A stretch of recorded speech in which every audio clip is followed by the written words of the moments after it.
Glória a Deus. Repete comigo: a jornada, os obstáculos e como vencê-los. Eu quero dizer para você dentro da... sim, é verdade. Cássio, obrigado. Hoje é primeiro domingo, além da ceia, é dia da entrega dos quilos, né? Os empresários, o nosso desafio é uma cesta básica, e para aqueles irmãos, todos não deixem de trazer o seu quilo de alimento não perecível. Se você não trouxe hoje, traga logo mais nos cultos aqui na 44 e lá no prédio 17. Diz amém. Amém, amém. Diz para o irmão que está do seu lado assim: só sal e fubá não, tá? Isso.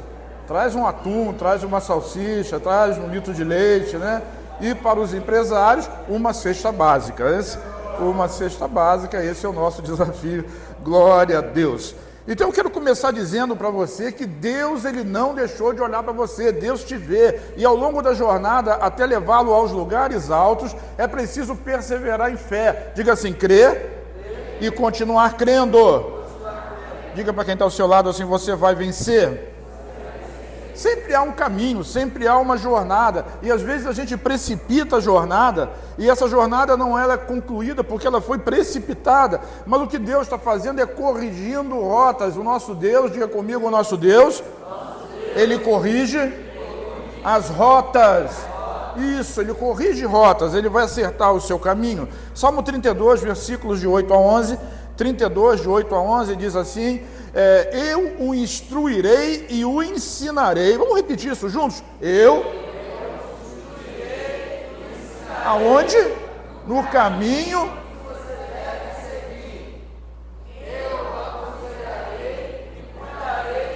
Eu sei que você não decorou, mas como palavra profética, libere isso sobre a pessoa que está ao seu lado. Você está na jornada, mas Deus está dizendo para você nessa manhã. Diga para ela assim: eu o instruirei e ensinarei o caminho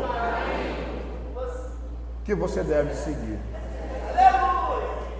Eu instruirei e ensinarei o caminho que você deve seguir. Eu o aconselharei e cuidarei de você. Não seja como o cavalo ou o burro que não tem entendimento, mas precisam ser controlados com freios e rédeas. Caso contrário, não obedecem. Muitas são as dores dos ímpios, mas, diga comigo, a bondade do Senhor protege.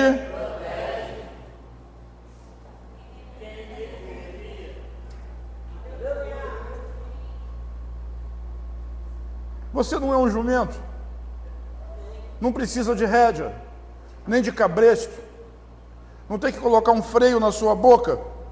E aquelas pessoas lá fora que não conseguem compreender isso, são chamadas na Bíblia de ímpios, incrédulos. Diz que muitos serão os sofrimentos que virão sobre eles, as dores, mas, coloque a mão no ombro da pessoa ao seu lado e diga assim: a bondade do Senhor protege quem nele confia.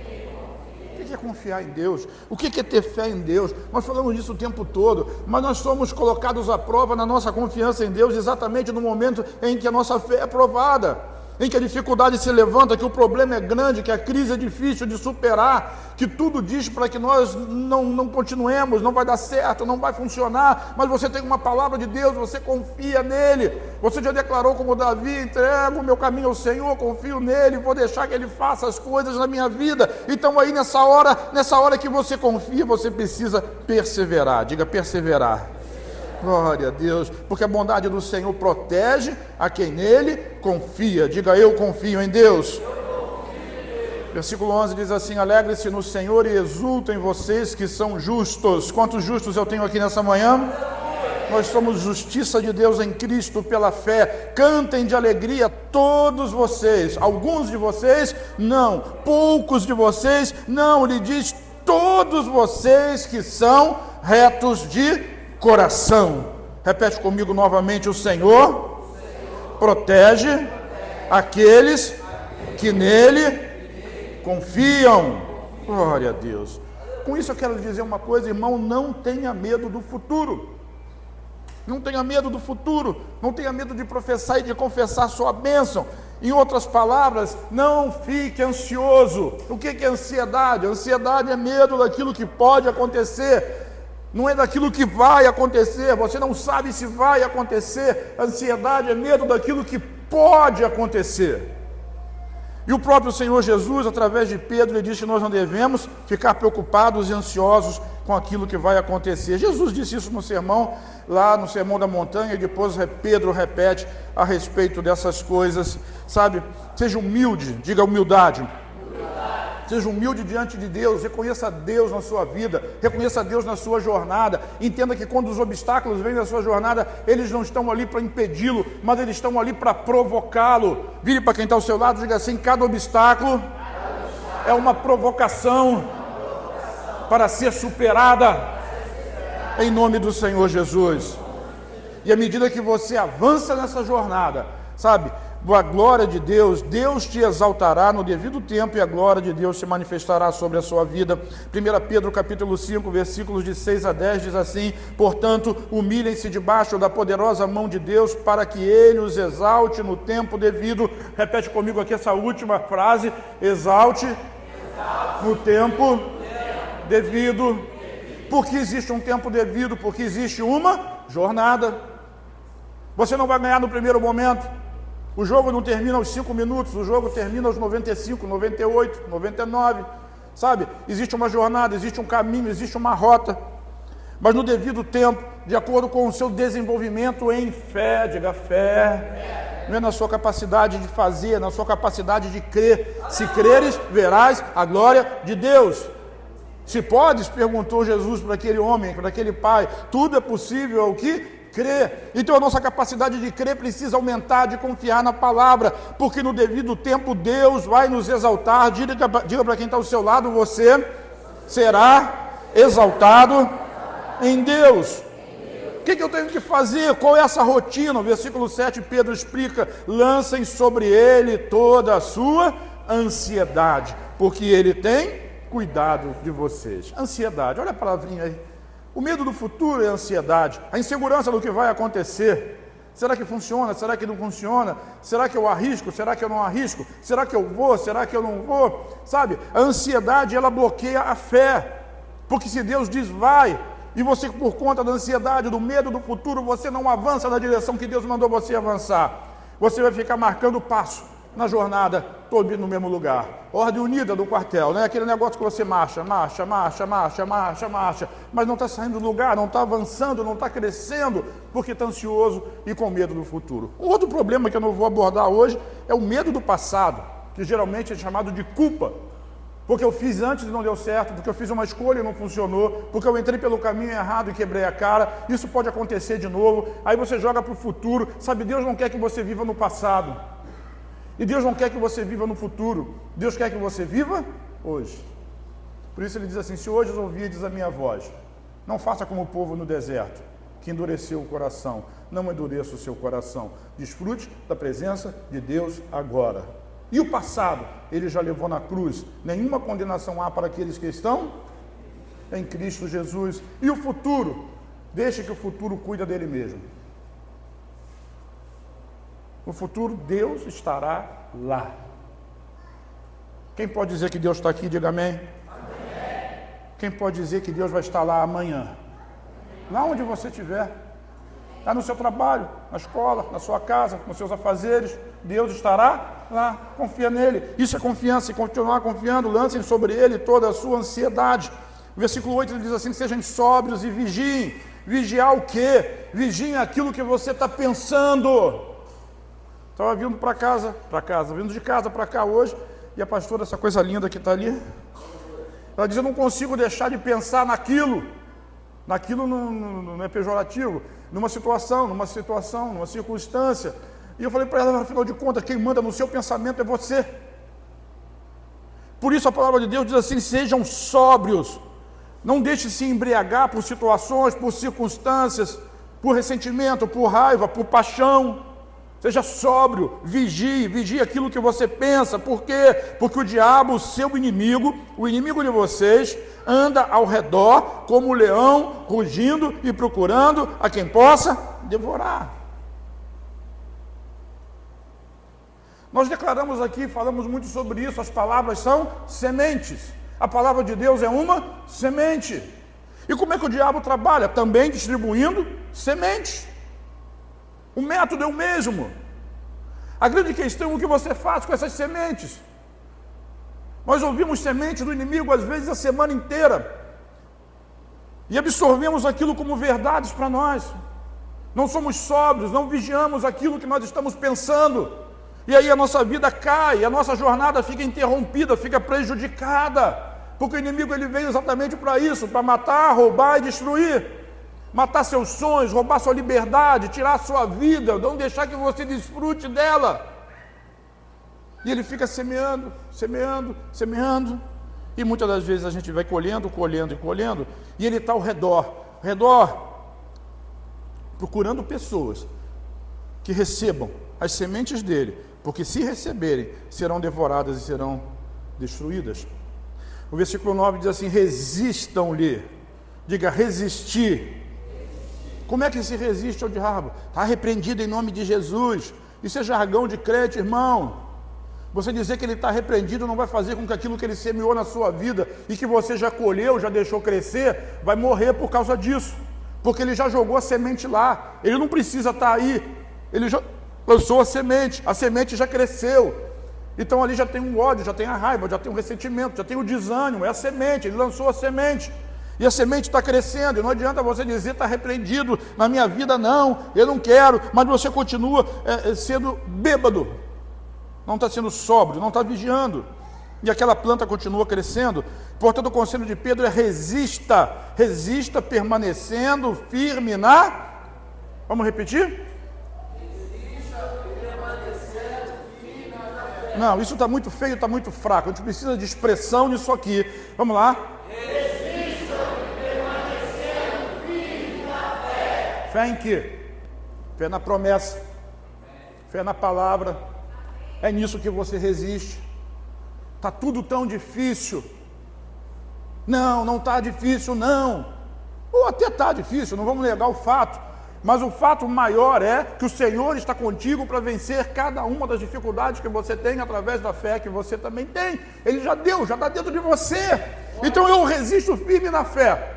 Ou eu recebo as sementes do inimigo, que ao dizer que está difícil, que não pode, que me gera ansiedade, que eu não vou conseguir, que o futuro não vai dar certo, que, enfim, essas coisas todas que estão prendendo, tardando, fazendo com que muita gente retroceda na vida e na obra do ministério. Eu quero lhe dizer mais uma coisa em nome de Jesus, e usando as palavras de Pedro. Vire para quem está ao seu lado e diga: você não está sozinho. Não é que está sozinho, eu estou do seu lado na tua luta. O que eu estou dizendo para você é que tem muita gente no mundo que está passando pela mesma luta que você está passando. É isso que Pedro está dizendo ali. Resista ali permanecendo firme na fé, sabendo que os irmãos que vocês têm em todo o mundo, aonde? Todo mundo, repete, hein? No versículo 9, estão passando pelos mesmos sofrimentos. No Japão, na China, nos Estados Unidos, na Europa, na África. Negros, brancos, amarelos, pobres, ricos, todo mundo passa pelas barreiras, todo mundo tem que enfrentar a jornada. Não é só você, ai, Deus esqueceu de mim. Ora, não seja autocomiserativo. Primeiro, porque Deus não esqueceu de você, você está sendo provado. E Tiago disse que quando vem a provação é para você ter alegria e não tristeza. E tem muita gente passando pela mesma coisa que você está passando. Mas no final, diga no final. No final, versículo 10 diz assim: o Deus de toda graça que os chamou para a sua glória eterna em Cristo Jesus, depois de terem sofrido durante pouco tempo, diga pouco tempo, os restaurará. Em outras palavras, o restituirá. Vire para quem está ao seu lado e diga: tem restituição para você. O restaurará e os confirmará. Lhes dará forças e os porá sobre firmes alicerces. Quem quer ficar sobre firmes alicerces? Não existe firmeza nos alicerces sem que passe pelo processo da construção das sapatas e todas as dificuldades que elas se colocam na sua frente, diante de você. Mas quando você vencer, no devido tempo, Deus vai colocar você sobre firmes alicerces. O salmista no Salmo diz: e porá os seus pés sobre a rocha. Diga rocha. Sabe, Pedro, quando ele escreve isso, ele escreve com muita propriedade. Porque muitas e muitas vezes ele caiu e se levantou. Diga, caiu e se levantou. Mas no final sempre permaneceu de pé.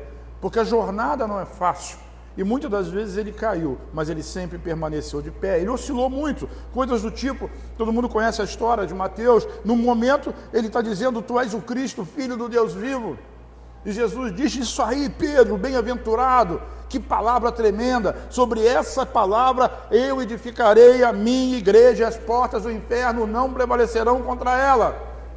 E Jesus continua dizendo, mas eu preciso morrer. Eu vou sofrer na mão dos romanos, ser crucificado, ressuscitarei no terceiro dia. Minutos depois, momentos depois, Pedro chama ele para o lado e diz assim, não, mestre, que nada disso aconteça com você. E o mesmo Jesus que 5 minutos atrás disse, bem-aventurado é você, Simão Barjonas, ele disse para trás de mim, Satanás. Porque o ego de Pedro, sabe, com boas intenções, ele queria cuidar do seu amigo, mas o cuidado para Jesus não era afastá-lo da cruz, era dar força para que ele pudesse suportá-la. E às vezes a gente quer impedir que um determinado irmão, porque nós amamos ele, passe naquela jornada difícil. E o irmão fica achando, ninguém me ajudou. A jornada precisa ser vencida. E às vezes a ajuda, quando vem da maneira errada, da forma errada, não é ajuda. Não é, de maneira nenhuma é ajuda. É preciso crer, confiar, porque a ajuda ela vem do céu. E Pedro no momento era, tu és o filho, e no outro é para trás de mim, Satanás. Deixa eu dizer uma coisa para você, nunca diga isso para o irmão, tá? Por mais que você perceba que ele está falando que não deveria, não chame ele de Satanás. Jesus é Jesus, ele pode, você não pode. Quem entendeu diz amém. Glória a Deus. Satanás, disse Jesus em outro momento, talvez algumas semanas depois, Pedro, Satanás pediu para peneirar você, passar você na peneira, sabe, o diabo tinha sede de Pedro. É por isso que Pedro lá no texto que nós acabamos de ler, o diabo, o inimigo dele, e ele fala isso com propriedade, andava ao derredor buscando a quem pudesse tragar, o diabo ia atrás dele, ele ainda entendeu isso, ele já sabia disso. Jesus disse para trás de mim, Satanás, por quê? Porque Satanás também volta. E agora Jesus disse, Satanás pediu para peneirar você, passar você na prova, mas eu orei, Jesus orou, para que a sua fé não desfalecesse. Olha aí, o que sustenta um crente é a fé, é a confiança na palavra, no propósito, no chamado. Independente da circunstância, Deus é o Deus que não mede dificuldades em circunstâncias. Nós chamamos Ele de Deus do impossível. Nós cantamos isso, Deus do impossível, não desistiu de mim. Não desistiu mesmo. Quem desistiu de você? É você mesmo. Nunca foi Deus. Talvez o pastor tenha desistido de você, sua esposa, seu marido, seu filho, seu pai, fulano não tem jeito. Já ouviu isso em algum lugar? É claro que já ouviu.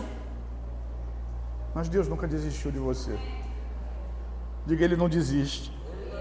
E quando a gente fala dele, a gente fala de alguma coisa que é muito, muito, muito, muito grande. Não dá nem para dizer isso em palavras. Satanás pediu para peneirar você, mas eu orei para que a sua fé não desfalecesse. Que a sua fé se mantenha firme, mesmo que tudo caia. Né? Clebinho falou de Jó aqui. Jó perdeu tudo e a própria esposa disse assim, amaldiçoa teu Deus e morre, ou seja, desiste. E ele disse, não, eu não sei se na carne ou fora da carne, mas eu sei que os meus olhos verão o meu Redentor, porque eu sei que o meu Redentor vive. Uma confiança inabalável no extremo da dor, da perda e da tristeza. Uau! Fé! Diga fé! Essa é a nossa provação diária. E cada vez que nós vencemos uma provação dessa, uma dificuldade dessa, talvez vocês já tenham tido algumas aqui só para chegar aqui no culto, só para chegar aqui no prédio, para ouvir a palavra, para louvar a Deus, para trazer a sua oferta. Mas cada vez que essa provação ela é vencida, a sua fé é acrescida, vai somando, e quando acontecer de novo, você vai passar por essa dificuldade como se ela não fosse nada, porque a sua fé está forte, diz amém. Nós sabemos que naquele mesma noite, Pedro negou Jesus 3 vezes, o galo vai cantar, hein, Pedro? Essa madrugada você vai me negar 3 vezes, e Pedro disse, não, eu estou pronto. Quando a gente ouve isso, não estou pronto, pode contar comigo. Perigo. Eu estou pronto para ir com você para a prisão e até a morte. Pedro, Pedro, Pedro, Pedro, Pedro. No final do ministério de Jesus, todo mundo conhece a história de que Pedro foi pescar, ou seja, ele desobedeceu a Jesus e voltou para o barco, quando Jesus disse, deixa as redes, venha ser pescadores de homens. Sabe, Deus chamou você para um propósito, para um ministério, para um trabalho. Não é para olhar para trás, é para cantar com toda a força que você tem no seu pulmão. Afundei meus barcos no cais, não tem como voltar. Você já se arrependeu de alguma coisa? Eu já me arrependi de muitas coisas. Uma delas foi uma vez que eu resolvi entrar na montanha-russa. E depois aquele treco travou e fez treque. Eu falei, Jesus, como é que eu saio daqui? Não saio. Vai ter que descer aquele morrão e fazer looping, virar de cabeça para baixo e aquelas loucuras todas. Hoje,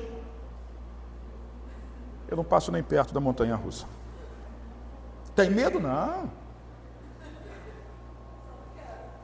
Tem gente que adora adrenalina, né? Eu não gosto de adrenalina, só serve para fazer o coração funcionar. Não para eu passar susto nem medo. Sabe, às vezes a gente se arrepende das coisas. É inevitável. Mas a gente não pode ficar olhando para o passado. Já perdeu algum pênalti, Fabinho? Nunca vi. Mas deixou de bater por causa disso? Não, né? Não, bate muito bem. Muito bom. Sabe o que está fazendo. É verdade. Sabe o que está fazendo. Não se arrependa, continue, persista, persevere. E Jesus foi lá buscar Pedro, desistido de Pedro. Tomou café ali com eles e tal. E agora eu entendi por que lá nos restaurantes de Israel, eles servem peixe até cru no café da manhã, né? Jesus gostava de peixe no café da manhã, tem gosto para tudo. É melhor um cafezinho com pãozinho na chapa? Peixe no café da manhã é estranho. Mas Jesus pegou Pedro e falou, Pedro, vamos dar um rolê. Pedro, você me ama. Sabe, às vezes a gente quer corrigir o discípulo vacilão. E a gente diz assim, você! Isso, João Batista, né? Raça de víboras! Acabou perdendo a cabeça. Você é... E Pedro, quando vai ter aquela conversa com Jesus, imagina Pedro, Jesus chamou você para o gabinete, Bem, a semana passada a gente viu um gabinete de Jesus com os 2 discípulos de Emaús, né? Agora é Pedro. Jesus não tinha uma sala, mas ele gostava da jornada, do caminhar. Foi caminhar com Pedro. Pedro, você vacilou, eu te disse que você ia me negar. Ele fez isso? Ele fez uma pergunta para Pedro, Pedro, você me ama? É como se o marido que olhasse para outra mulher e a esposa, ao invés de escabelar, se brigar, reclamar, gritar, disser, meu filho, você me ama?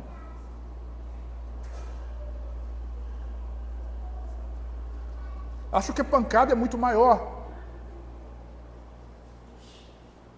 Você me ama? E Pedro disse, tu sabe que eu te amo. Mas Pedro tinha negado 3 vezes, e a segunda vez, você me ama, sem usar o jogo de palavras aí do grego, né?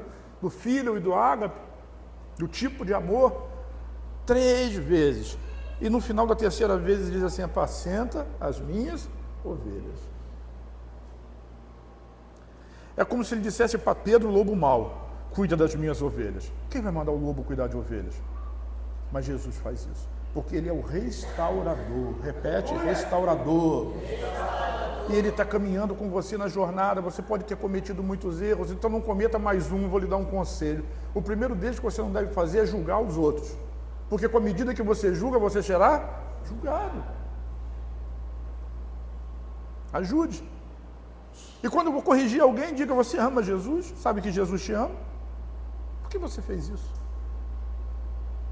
Isso vai fazer muito mais efeito do que um chicote ou um cajado batendo na cabeça. Por isso os conselhos da jornada, eles são muito importantes. Observe, Pedro falando, e Pedro entendia tudo de Satanás em volta dele, né? Vamos que ele sabia tudo esse negócio de Satanás andando em volta dele, colocando ideia na cabeça dele. O que fez ele? Por que fez ele negar? Porque ele teve medo do futuro, medo de morrer, ele ficou ansioso. Ele tinha dito: Jesus, estou pronto para ir contigo para a morte, estamos juntos, até que esse estamos juntos comprometa alguma situação. Uau! Ele diz assim: seja humildes, submeta-se a Deus, Ele é poderoso e cumpra a jornada. Então a primeira coisa que a gente tem que aprender na jornada é ser humilde diante de Deus. Sabe, não adianta você gritar: eu te resisto, diabo, em nome de Jesus. Submeta-se a Deus. Essa é a forma. Como é que eu me submeto a Deus? Crendo, confiando e andando segundo a palavra. Submeta-se a Deus. Lance sobre Ele, sobre Jesus, todos os seus temores do futuro. Ele cuida de você. Você acredita nisso? Acredita nisso ou está desesperado para essa semana? Para a semana que vem? Como é que vai ser?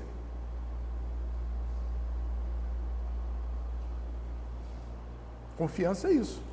A barreira são aquelas contas que se empilham. É aquela conversa que você precisa ter e você está com medo de ter, porque o seu patrão te chamou para conversar. Barreiras, dificuldades, confiança. É não ficar estressado por causa disso. Confiar que Jesus estará lá. E se eu perder, é porque Ele tem algo maior para você. Ponto. Isso é fé. E na jornada, nós precisamos desenvolver fé. Para você que é pastor, que é líder, que almeja o episcopado, entenda que muitas das provações que você tem hoje, você precisa passar por elas. Por quê? Porque amanhã Deus vai usar você para que muitas pessoas sejam libertas através do seu testemunho. Deus está construindo um testemunho. Quando o pastor Jeff testemunha que deu os únicos R$2 que tinha numa oferta e vai voltando a pé para casa. Você é abalado nessa história. Quando o pastor Gleison diz assim: eu peguei a minha carteira de trabalho e entreguei no altar. Você é abalado nessa história. Nunca mais trabalhou para ninguém. Sabe, os testemunhos são feitos para isso. Eu poderia citar muitos aqui, de muitos outros, de muitas pessoas, de muitas coisas extraordinárias que Deus fez na vida de pessoas que estão aqui. Ele continua fazendo. Irmão, lance sobre Deus a sua ansiedade. Ele tem cuidado de você. Seja sóbrio, vigie. Preste atenção naquilo que você está pensando, porque o diabo está andando ao redor. Orgulho, ego, soberba, essas coisas não vão lhe ajudar. Inveja, ciúme. Pedro, quando foi testado, fracassou. Outro conselho é assim: resista-se firmando-se na fé. Firme-se na fé. Resista aos pensamentos. E caso pense, não verbalize. Nunca fale. O Deus que lê os seus pensamentos é Deus ainda, mas quando você conta para sua esposa, ou reclama, murmura, aí você explanou. E tem sempre um espírito familiar ouvindo aquilo que você está falando, murmurando, reclamando. E ele vai começar a jogar sementes em cima daquilo e potencializar o que você diz. E aí, às vezes, a sua jornada vai ficar muito mais difícil do que deveria. Outra coisa, a jornada não é só sua. Todos os irmãos em todos os lugares passam por ela. Sofra os percalços da jornada. Ela não vai durar muito. Os percalços, as dificuldades não vai durar muito. Ele te restaurará, Ele te confirmará e te colocará sobre alicerces firmes. Diz amém? Isso tudo que eu falei, em resumo, é permanecer firmes na fé. Vire para quem está ao seu lado e diga assim: creia e continue crendo. Porque um dia eu criei. Um dia eu recebi o chamado e disse sim. Outro dia eu recebi o peso do chamado, ou seja, a obra, aquilo que eu precisava fazer. E aí a jornada começa, as dificuldades começam. Então a mesma fé que eu tive quando eu disse sim, é igual no casamento. Um dia eu disse sim.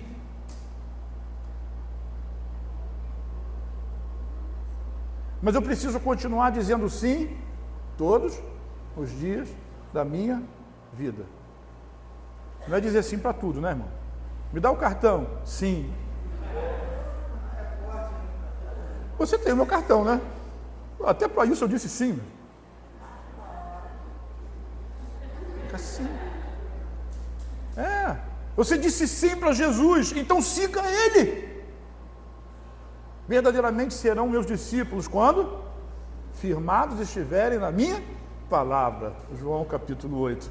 Sabe, firme-se na palavra e siga Jesus, ou seja, creia e continue crendo. Porque não é o primeiro momento de fé, você um dia aceitou Jesus, vamos voltar lá mais no começo. Aceitou Jesus, mas eu continuo me sentindo do mesmo jeito. É claro que você continua se sentindo do mesmo jeito. Mas você recebeu um novo coração, um espírito novo. Então quando você tiver as dificuldades, os problemas, creia e continue crendo. Deus é contigo, Deus não vai lhe deixar, Jesus está com você, o Espírito Santo mora dentro de você. É disso que você tem que falar o tempo todo. E lembrar quem você é em Cristo Jesus. Diga, minha identidade. Paulo, eu vou ler um texto dele aqui em Timóteo, ele está falando sobre uma obsessão que muitos de nós têm, que é a obsessão em ganhar dinheiro. E ele fala sobre os problemas que isso acarreta. Tentações, armadilhas, desejos descontrolados, muitas das vezes nocivos, que levam o homem a mergulhar na destruição. Isso gera uma clara ansiedade, não por conta do dinheiro em si, mas pelo amor excessivo e a cobiça, a avareza e as raízes de todos os males que estão justamente em cima desse amor ao dinheiro. Como vencer nessa jornada? Eu estou falando de uma jornada financeira, mas serve aqui como exemplo para qualquer outro tipo de jornada dentro da sua vida. E tem pessoas que são tão bem-sucedidas financeiramente, mas têm as famílias destruídas. Tem pessoas que têm uma família tão unida, mas não tem um centavo para poder fazer um churrasco domingo. Tem pessoas que têm uma coisa e não têm outra. E, pasme, tem pessoas que têm Deus, têm o Espírito Santo e não conseguem ter nem o dinheiro, nem a família. É preciso que a gente entenda que existem jornadas e processos. E se Deus não estiver nas nossas jornadas e nossos processos, por mais que a gente diga eu sou crente, amém, glória a Deus, aleluia, isso não será suficiente. É preciso seguir a Jesus, crer e continuar crendo. Para Timóteo, então, em 1 Timóteo 6, 11 e 12, Paulo diz assim: você, porém, homem de Deus. Vire para quem está ao seu lado, se for homem, você diga homem, se for mulher, você diga mulher, mas diga assim: você, porém, homem de Deus. Você, então, é um grande homem, uma grande mulher de Deus. E Paulo aconselha Timóteo: fuja de tudo isso. Isso que eu estou falando são as coisas que eu acabei de citar. Tu, porém, homem de Deus, fuja de tudo isso e busque a justiça. Busque o quê? Justiça. Busque a piedade. O que é piedade? Piedade deve ser piedoso, religioso. Talvez a melhor definição de piedade seja fidelidade a Deus. Creia e continuar crendo. Seja fiel naquilo que você está fazendo. Busque a justiça, a sua. A nossa, nós somos campeões de buscar a justiça. Eu fui humilhado, me chatearam, falaram alguma coisa de mim e... Quanta meninice, quanto melindre. Procure a justiça de Cristo, olhe para Ele, como nós vimos lá em Hebreus, não sei se semana passada ou semana retrasada, mas Hebreus capítulo 12, olhe para Jesus e veja o que Ele suportou por amor a você e para de ficar reclamando de qualquer coisinha que aconteceu. Meu Deus. Busque então a justiça, a piedade, a fé. Diga a fé.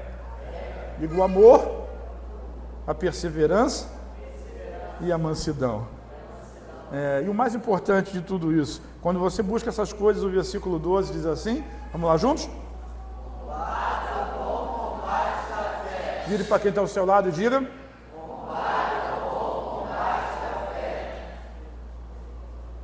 tome posse da vida eterna para a qual você foi chamado e fez uma boa confissão na presença de muitas testemunhas. Afinal de contas, o que é o bom combate da fé? É crer quando crer parece impossível. É crer quando a murmuração é mais fácil. É crer quando reclamar é mais tranquilo. É crer quando a desistência bate na sua porta e toca a sua campainha. É crer apesar de e continuar crendo. Isso é combater o bom combate da fé.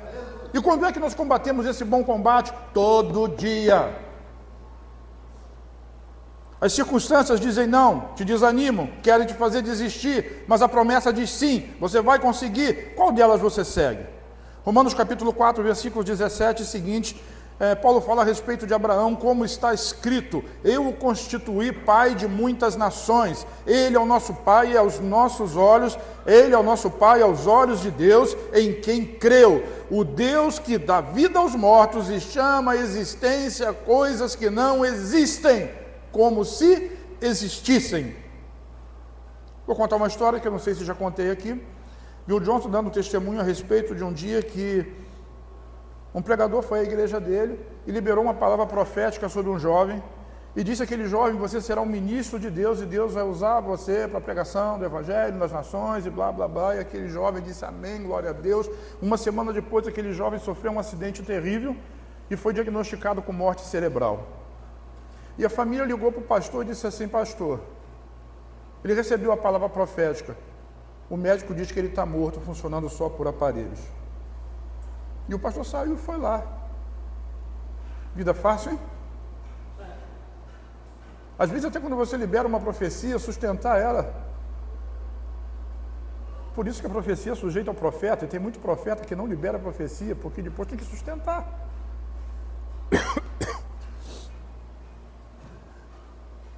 E o pastor foi no hospital e orou pelo corpo presente, ali funcionando por aparelhos, declarou essa promessa e disse: Deus, que dá vida aos mortos e que chama a existência coisas que não existem. Quero te lembrar que quem prometeu foi você. Virou as costas e foi embora para casa. Isso foi de noite. De manhã cedo o telefone dele tocou e o medo, morreu. Não morreu. Estava sentado na cama, rindo, batendo papo e conversando. Isso aconteceu numa quinta-feira. No domingo ele estava na igreja cultuando a Deus. Crer e continuar crendo. Às vezes a gente dá uma topada e está reclamando. Perde um negócio na empresa e está chorando. Recebe um não de alguém que a gente gostava muito, né? E queria casar e viver para sempre, e está chorando, lamentando e reclamando. A gente quer ser o principal cantor da igreja, mas não sabe cantar, e alguém vai dizer com todo carinho para você: irmão, tem uma vassoura ali. Mas eu não quero a vassoura. Mas ninguém quer a vassoura, né? Todo mundo quer o microfone. Mas antes de eu segurar esse microfone, eu segurei a vassoura muitas vezes, irmão. Muito. Cavei sapata nesse prédio aqui, fiz massa para embolsar essas paredes, tudo isso eu fiz, irmão. É o microfone numa mão, parecia da história de Neemias, né? A espada e a enxada, sabe? A gente quer a glória, mas existe o processo, existe a caminhada. O Deus que dá vida aos mortos e chama a existência as coisas que não existem como se existissem. Abraão, vamos ler esse versículo 18 comigo? Abraão, diga de novo, contra toda esperança, em esperança, creu, tornando-se assim pai de muitas nações, como foi dito a seu respeito, assim será a sua descendência. Nós somos a descendência de Abraão. Nós somos os verdadeiros descendentes, porque nós estamos em Cristo. Crer contra a esperança, isso é combater o bom combate da fé. E quando a situação ficar complicada, essa é a hora que você deve ficar feliz, porque a vitória está mais perto de você. Tiago capítulo 1, versículo 2 diz assim: meus irmãos, considerem motivo de grande alegria o fato de passarem por diversas provações, pois vocês sabem que a prova da sua fé produz perseverança. Perseverança e paciência fazem parte do processo da fé. Diz amém. Mas diz amém, entenda isso na sua jornada. Fiquei sozinho na célula. Persevere. Existe uma promessa sobre você. Ninguém me apoiou. Persevere. Você e Deus são mais do que toda uma multidão. Se tem uma palavra, não desista. Persevere naquilo que Deus te prometeu. Para terminar, Hebreus capítulo 4, versículo 10 diz assim: pois todo aquele que entra no descanso de Deus, também descansa das suas obras. Sabe, às vezes a gente quer fazer, na força do braço, vamos lá, e gritar com as pessoas, e motivar. Você não é um coach, você é um crente, você é um líder. Mostre Jesus para as pessoas. E quando você encontra o descanso de Deus, as suas obras também vão descansar. Não significa dizer que você vai botar as perninhas para cima e não vai fazer nada. Mas tudo aquilo que você faz para Deus não é cansativo, não é penoso, não é sobrecarregado, é alegria, é paz. Sabe, você sabe. Se você já experimentou, você sabe. Se você não experimentou, você precisa experimentar. É difícil traduzir em palavras isso que eu estou dizendo. Portanto, se você tem que se esforçar por alguma coisa, preste atenção nisso. Esforcemo-nos por entrar nesse descanso, para que ninguém venha a cair, segundo aquele exemplo de desobediência. Esse exemplo ele está falando do povo de Israel que não entrou na terra da promessa, porque preferiu acreditar nos espias, nos gigantes, do que na promessa de Deus. Se existe uma promessa, crer e continuar crendo, é crer mesmo contra a esperança. Nós temos desafios. Uma célula tem um desafio, uma família tem um desafio, uma igreja tem um desafio. Tem um desafio do seu local. E não adianta você ficar querendo gritar como alguém faz, achando que o seu desafio é o desafio de todo mundo. Aqui existe um desafio. Lá na 17 existe um outro desafio, lá em Santa Bárbara existe outro desafio, lá no Japão tem outro desafio. E toda ajuda que nós precisamos para vencer esses desafios, nós já temos ela dentro de nós. Deus está com você, Ele te chamou, e Ele diz, combata o bom combate da fé. Talvez o seu desafio seja na sua casa, na sua família, nos seus negócios, nos seus sonhos. Tudo que você precisa, você já tem.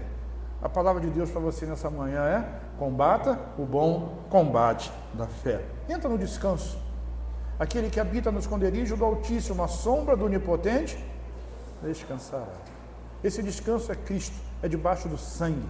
Sabe, quando você olha ali o propiciatório, os querubins com as asas lançadas, ali o sangue era derramado da propiciação, do perdão dos pecados, e ali é o lugar onde Deus não vê os seus pecados, está em Cristo, onde o sangue de Jesus cobre os nossos pecados.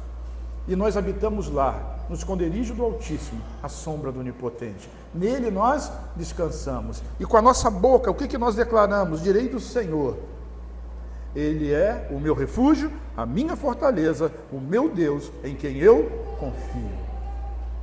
Ele me livrará do laço do passarinheiro, do leão que anda, do diabo que anda rodando você. Ele me livrará da peste perniciosa.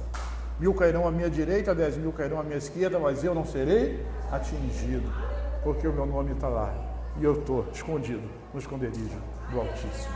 Você crê comigo? Fica de pé em nome do Senhor Jesus.